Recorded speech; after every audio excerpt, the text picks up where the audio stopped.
Alright, here we go, guys. This is going to be the first video lesson of pretty much the last set of lessons for the year. If you just continue on into your notes, you'll see the title there. It says lemniscate curves, which I think I'm saying it right. Kind of the main thing, it almost sounds like you're saying the word 8, right? It ends with the word 8, and that's exactly what you're going to get when you graph these. It's just going to be a figure 8. So if you look, I give you an example. We're just going to do a sine equation. And what makes it of what's called a lemniscate curve is this r is squared. All right, that's kind of the giveaway that you're going to get this figure 8. Now, whenever you graph sine, and it's always going to have 2 theta, at least the ones that we're going to look at, the sine one's going to be symmetric to the origin. Okay, next video lesson, we'll take a look at this, at cosine. All right, so this is going to be a figure 8. It's going to be symmetric to the origin. And as far as how we get theta and r, we're going to go back to what we've been doing by getting the max, min, the equilibrium, and then the period and the increments. All right, so let's move down and let's do the sine one. R squared equals 4 sine of 2 theta. Okay, let's move this down. All right, so period, our normal period is 2 pi. So let's see here. So period is actually what? 2 pi divided by this 2. So 2 pi divided by 2, those 2's cancel, so it's pi. And then increments, take that period divided by 4. All right, so I'm just going to list everything out for the angles. Again, you'll see this is the long way of doing it. Then you'll see you're really just going to get 2 points, which will give you the figure 8, and it's going to go through the origin. But I'll just do it the long way for this. So we're going to start at 0, and then I just add the increments, pi over 4. So then the next angle we'll put in is pi over 4. Add pi over 4 to that, you get half a pi. Then you get 3/4. Then we get pi. Then we get 5 pi over 4. I'm just adding pi over 4. Then I get 6 pi over 4, which is 3 pi over 2. Then we have pi over 4 to that. We get 7 pi over 4. And then we end at 2 pi. All right. But again, as I said, you'll see you're not going to need all of those. But I'll do it just for this first one. Now, to figure out these R values, this is where we go back to max, min, equilibrium. So what's a little bit different is that we have this R squared. Now, normally, if there's nothing squared there, that's our amplitude. Our max would be 4, equilibrium 0, and then the minimum would be -4. But since that's squared, in order to get R, we have to take the square root of it. So when I take the square root of this, it gives me 2. Take the square root of 0, it gives me 0.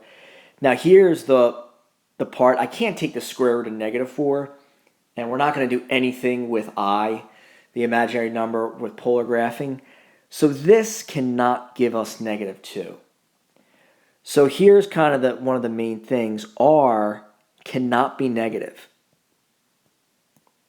Because to figure out R, you'd have to take the square root of whatever this side is, and you can't take the square root of a negative. So we'll say R cannot, oops, I forgot to put this, cannot be negative. That's why we're only going to get a figure 8. So if I follow the pattern with graphing sine, I know sine, now I'm still going to put this, in here, this -2 with max, min, and equilibrium. I'm still going to follow this pattern, but I'm going to ignore the points that have this -2 for R. All right. So sine always starts at this. It always starts at the equilibrium. So at 0, then we go up to the max of 2, come back down to the equilibrium of 0. We go down to the minimum, which normally is -2. Okay, then we go up, back up to the equilibrium, to the max, back down to the equilibrium, down to the minimum, and then we end at the equilibrium. All right. Now here's the thing. I'm going to highlight this in a different color. All the ones that have a negative, which is really, it looks like just these two. The 3 pi over 4, negative 2, and 7 pi over 4, negative 2. Cross these out. Because as we said, r cannot be negative when doing this. So you still want to follow the pattern of graphing a normal sine wave as if this squared term wasn't there. But for all the negatives, just get rid of those. So then you're going to see it's going to work out that it's going to be a figure 8. So when I graph, let's see here, well, anything where the radius is 0 is just the origin. So that's the middle of the figure 8.